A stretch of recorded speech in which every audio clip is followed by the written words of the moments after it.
దేవుని సన్నిధి చెంత గడుపు ఉపవాస వ్రతమే లెంట్ అంటే చాలా నిర్వచనీయంగా ఉంది. నేటి క్రైస్తత్వంలో ఫ్యాషన్ ఏంటంటే వాద ప్రతివాదనలు.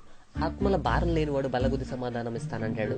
సువార్తకాడిని మోయటం చేతకాని వాడు బైబిల్తో బిజినెస్ చేస్తూ ఉంటాడు. ఒకడు తప్పు చేస్తున్నామంటాడు, ఇంకొకడు చేసేదే తప్పు అంటాడు. పూర్తి దీనస్థితిలో ఉన్న క్రైస్తత్వాన్ని దౌర్భాగ్య స్థితి నుండి మార్చేస్తున్నారు. బైబిల్ అడ్డం పెట్టుకొని బలపరచవలసిన క్రైస్తవుడే బలహీనతను పోగు చేసి ఇతరులకు అన్యులకు లోకు చేస్తున్నాడు. ఇలా చెప్పడానికి చాలా ఉన్నాయి, కానీ అందులో ఒక వివాదాస్పద ప్రక్రియ శ్రమకాలము, లెంట్. శ్రమకాలం గురించి చెప్పేవారు కొంతమంది, శ్రమకాలం లేదని చెప్పేవారు కొంతమంది, శ్రమకాలం జరగాలని చెప్పేవారు కొంతమంది, జరపకూడదని చెప్పేవారు ఇంకొంతమంది. బైబిల్లో ఎక్కడుంది, చేయమని ఎవరు చెప్పారు, ఎందుకు పాటిస్తున్నారు విమర్శించే వాళ్ళు చాలా మందే ఉన్నారు. యోవేలు గ్రంథము 1వ అధ్యాయము 14వ వచనంలో ఉపవాస దినం ప్రతిష్ఠించుడి అనే వాక్య రీతిగా ఉపవాస దినం ప్రతిష్ఠించుకోవడం, అటువంటి కార్యక్రమాల ద్వారా దేవుణ్ణి ప్రకటించడము తప్పేమీ కాదు. 40 రోజుల వ్రతకాలం దేన్ని సూచిస్తుంది? మోషే 3 సార్లు 40 రోజులు ఉపవాస ప్రార్థన చేసి దేవునితో గడిపాడు. ఎలీషా 40 రోజులు దేవునితో నడిచాడు. నిన్నవే ప్రజలు ఎదురు చూశారు 40 రోజులు శ్రమించి. యేసుక్రీస్తు ప్రభు బాప్తీసం అనంతరము 40 రోజులు ఉపవాస ప్రార్థన చేశాడు. యేసుక్రీస్తు 40 రోజులు ఉపవాస ప్రార్థనే శ్రమకాలం అనుకుని, శ్రమకాలానికి సింబాలిక్ గా ఈ యేసుక్రీస్తు పడిన 40 రోజుల ఉపవాస ప్రార్థనని సింబాలిక్ గా చూపిస్తూ ఉన్నారు. ఇది తప్పు. దీనిని ఆధారం చేసుకుని మాత్రమే 40 రోజుల కార్యక్రమాన్ని మొదలు పెట్టారు. ఇది కాక వేరొక కారణం కూడా ఉంది. క్రీస్తు శ్రమ పడిన గనుక శ్రమకాలం అంటున్నారు. అయితే క్రీస్తు శ్రమ పడింది ఎన్ని రోజులు? 40 రోజుల, 3 రోజుల, లేదా 3.5 సంవత్సరాల? అసలు క్రీస్తు శ్రమ పడకపోతే మనకు రక్షణ ఉందా? ఈ విధంగా క్రీస్తు యొక్క శ్రమకాలం మనం లెక్కించాలనుకుంటే 40 రోజులే కాదు, అపవాది చేత శోధించబడిన దినములే కాదు, 3.5 సంవత్సరములు కూడా ఆయన శ్రమనుంది. లూకా సువార్త 24వ అధ్యాయము 46వ వచనం నుండి, క్రీస్తు శ్రమపడి 3వ దినమున మృతులలో నుండి లేచుననియు యెరూషలేము మొదలుకొని సమస్త జనములలో ఆయన పేరుట మారు మనస్సును పాప క్షమాపణయు ప్రకటింపబడుననియు వ్రాయబడి ఉన్నది. ఈ వచనాన్ని చూస్తే క్రీస్తు శ్రమ పడింది పునరుద్ధానుడు కాక మునుపు 3 రోజులు ఆయన శ్రమించి 3వ దినమున పునరుద్ధానుడై లేచాడు. ఆ శ్రమను ఆధారము చేసుకుని మారు మనస్సును పాప క్షమాపణయు ప్రకటించబడుచున్నదని వ్రాశారు. దాన్ని ప్రిపరేషన్, ఫినాన్స్ అంటారు, సిద్ధపాటు, ప్రాయశ్చిత్తము. ఇలాంటి కాలానికి సంబంధించి మరో ముఖ్య విషయం దాగుని ఉంది. హెబ్రీ క్యాలెండర్ ప్రకారం మొదటి నెల నీసాను మాసం, దీనిని అబీబ్ నెల అని కూడా అంటారు. ఈ కాలంలో 2 పండుగలు ఉంటాయి. మొదటిది పస్కా పండుగ, రెండవది పులియని రొట్టెల పండుగ. పస్కా పండుగను క్రీస్తు సమయంలో కూడా ఆచరించారు. లూకా సువార్త 22వ అధ్యాయంలో చూస్తే నీసాను మాసం 14వ రోజు నుండి 21వ రోజు వరకు మొత్తం 7 రోజులు ఈ పండుగ జరుగుతుంది. మన క్యాలెండర్ ప్రకారం ఈ కాలం మార్చి ఏప్రిల్లలో ఉంటుంది. అలాగే పులియని రొట్టెల పండుగ 7 రోజులు జరుగుతుంది. దీనిని లూకా సువార్త 22వ అధ్యాయం, నిర్గమకాండం 12వ అధ్యాయం, ఇంకా అనేక వచనాల్లో మనం చూడొచ్చు. ఈ పస్కా దినాలని మెస్సియ మరణ దినం వరకు సాదృశ్యము గనుక 7 రోజుల నుండి మెస్సియ మరణ దినం వరకు కూడా పెంచారు. రొట్టె, ద్రాక్షరసం తీసుకుంటూ పాద ప్రక్షాళనతో ఆచరించదగిన పండుగ. మోషే కాలం నుండి క్రీస్తు కాలం వరకు ఈ పస్కా, పులియని రొట్టెల పండుగలు ఆచరించారు. తర్వాత కూడా ఆచరించారు. క్రీస్తు మరణ దినం వరకు దీన్ని పొడిగించారు.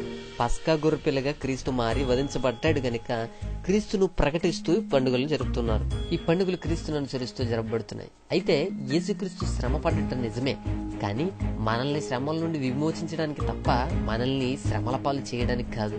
కానీ మనం మాత్రం యావత్ క్రైస్తత్వాన్ని, సమాజాన్ని కూడా శ్రమల పాలు చేస్తున్నాం. ఈ లెంటులో 40 రోజులు బలపరిచేయడం అంటే 40 గొప్ప ఆయుధాలు. అసలు ఎందుకు ఆచరించాలి, ఎందుకు ఆచరించకూడదు?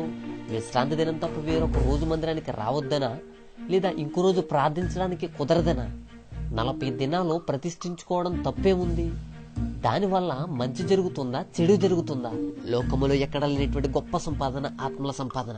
ఈ 40 దినాలు ఆత్మల సంపాదనకు, ఆత్మల భారానికి పాల్పడవా? ఆత్మీయులకు బలం చేకూర్చవా? దేవుని యొక్క కాపుదల, అనుగ్రహం పొందుకోవడానికి, దేవుని మహిమపరచడానికి ఈ 40 దినాలు ఉపయోగపడవా? ఈ 40 దినాలు ప్రతిష్ఠిత చేసుకుని ఈ కార్యక్రమం ద్వారా దేవుని మహిమపరచడము, దేవుని స్తుతించడము, ఆరాధించడము, అలాగే మన అవసరతల కొరకు దేవునికి ప్రార్థన చేయడము ఇదేమైనా అపరాధమా అండి? లూకా సువార్త 24వ అధ్యాయం ప్రకారము మారు మనసు, పాప క్షమాపణయు ప్రకటించబడాలి కనుక సిద్ధపాటు పడడానికి, ప్రాయశ్చిత్తం పొందడానికి ఎంతగానో ఉపయోగపడుతుంది. ప్రయాసపడుచున్న సమస్త జనులారా నా యొద్దకు రండి, నేను మీకు విశ్రాంతిని కలగ చేస్తాననే వాగ్దానం రీతిగా కుటుంబాలు మనశ్శాంతి దొరుకుతుంది, విశ్రాంతి దొరుకుతుంది, మనలో విశ్వాసం పెరుగుతుంది.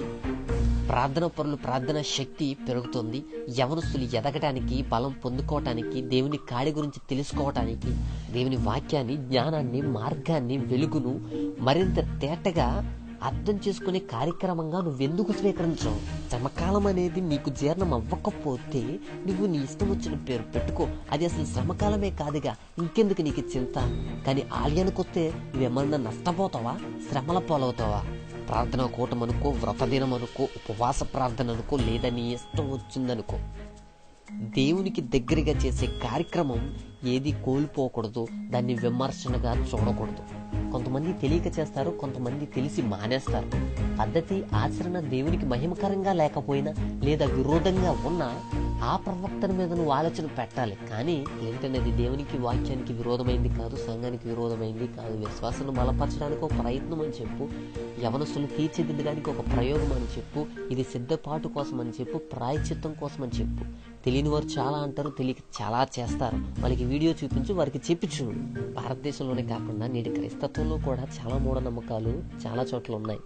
అయితే మన ఆచరణ అర్థవంతంగా ఉండాలని చెప్పడానికి ప్రయత్నం చేయి. శుభకార్యాలు ఆపమని తీసుకోవద్దని దేవుని యొక్క భావం కాదు. ఈ 40 రోజులు పెళ్లిళ్ళు, శుభకార్యాలు చేయకూడదని, వాటికి దూరంగా ఉండాలని నమ్మేటువంటి నమ్మకస్తులను మార్చి ఈ శుభకార్యాల పేరుతో దేవుడి సిద్ధపాటుకి దూరం అవ్వకూడదని ఒక భావాన్ని వివరించి 40 రోజులు పువ్వులు పెట్టుకోకూడదు, అలంకరణ చేయకూడదు అని నమ్ముతున్నారు. ఆ భావం నుండి దేహాలంకరణ కన్నా దేవుని అలంకరణ ముఖ్యమని చెప్పండి. ఉపవాస ప్రార్థనలు జరిగేటప్పుడు, ప్రార్థనకు వచ్చేటప్పుడు, ఆరాధన జరిగేటప్పుడు ఈ అలంకరణ మీద దృష్టి పెడితే దానికి జరిగేటువంటి పరిణామాల గురించి చెప్పండి. నాన్ వెజ్ తినకూడదని, మాంసాహారాలకు దూరంగా ఉండాలని ఇంకొక భావన కూడా ఉంది. అయితే నాన్ వెజ్ తినొద్దని కాదు. నాన్ వెజ్ తిన్నవాడు, మాంసాహారాలను తిన్నవాడు ఆలయానికి వచ్చిన, ప్రార్థన చేసిన, ఉపవాస ప్రార్థనలో పాల్గొన్న వాడి యొక్క దేహము పరిపూర్ణముగా ఉండదు. అంత మాత్రమే కాదు, ప్రార్థన చేయలేడు, పరిపూర్ణముగా ఆరాధన చేయలేడు, పూర్తి మనస్సును పెట్టలేడు, ఆత్మ బలహీనమైపోతుంది. గనుక పవిత్రంగా ఈ 40 రోజులు దేవుని ధ్యానించాలి, ప్రార్థించాలి అనే ఉద్దేశంతోనే మాంసాహారాలకు దూరంగా ఉండమన్నారే తప్ప దీన్ని మూఢనమ్మకం కింద మార్చొద్దు. అయితే ఆత్మ బలపడాలి అంటే శరీరం బలహీనం అవ్వాలి. శరీరం బలపడింది అయితే ఈ ఆత్మ బలహీనపడిపోతుంది.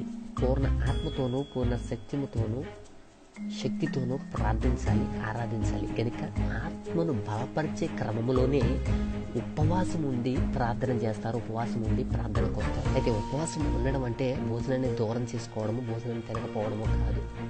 దేవుని యొక్క సన్నిధిలో మనం గడిపే క్షణము దేవునికి దగ్గరగా ఉండాలి తప్ప లోక ఆశలకు, శరీర అవసరతలకు దగ్గరగా ఉండకూడదనే భావన. దేవుని సన్నిధిలో దేవునికి దగ్గర అవ్వటమే ఉపవాసం, అంతకు మించి వేరే లేదు. దేవుని సన్నిధిలో దొరికే సిద్ధపాటు, ప్రాయశ్చిత్తం, విశ్వాసము, శాంతి, సమాధానము, ఇలా అనేకమైనవి కోల్పోకుండా నువ్వు ఏదైనా ఆచరించు, తప్పేముంది? ఆచరించే వాళ్ళని తప్పుపడుతున్నావే గాని ఆ ఆచరణ ద్వారా వారు ఎదుగుతున్నారు, బలపడుతున్నారు, వాళ్ళ ఆత్మ స్థిరత్వాన్ని పొందుకుంటున్నదని నువ్వు గమనించట్లేదు. ఆ విధంగానే నీ ఆత్మ కూడా బలహీనపడుతుంది, నీకు బలం పొందుకోలేకపోతున్నావు అని నువ్వు గ్రహించట్లేదు. ఈ విధంగా నానా విధమైన అనుమానాలతో, మూర్ఖత్వంతో, అపార్థాలు, ఆచరణలు, విమర్శనలు, విభేదాలు, వీటినన్నిటినీ పక్కన పెట్టు, దేవునికి ఇష్టలుగా ప్రవర్తించు. ఈ పొరపాట్లన్నిటికీ మన పాస్టర్లే కారణం. వారిని విపులంగా చెప్పమనండి. అవసరమైతే ఈ వీడియోని చూపించండి. విభేదాలు, విద్వేషాలు, విమర్శలు కాదు మనకు కావాల్సింది. దేవుడు అది కోరలేదు. దేవుని మనస్ఫూర్తిగా నువ్వు ఆరాధించు, దేవుని మహిమపరచు. మనము సిద్ధపడము, ప్రాయశ్చిత్తం పొందడమే మనకు కావాల్సింది. అర్థం చేసుకుని నీ భావాన్ని మార్చుకుంటావని ఈ నా ప్రయత్నం. అటు కృప దేవుడు మీకు అనుగ్రహించిన గాక. ఆమేన్.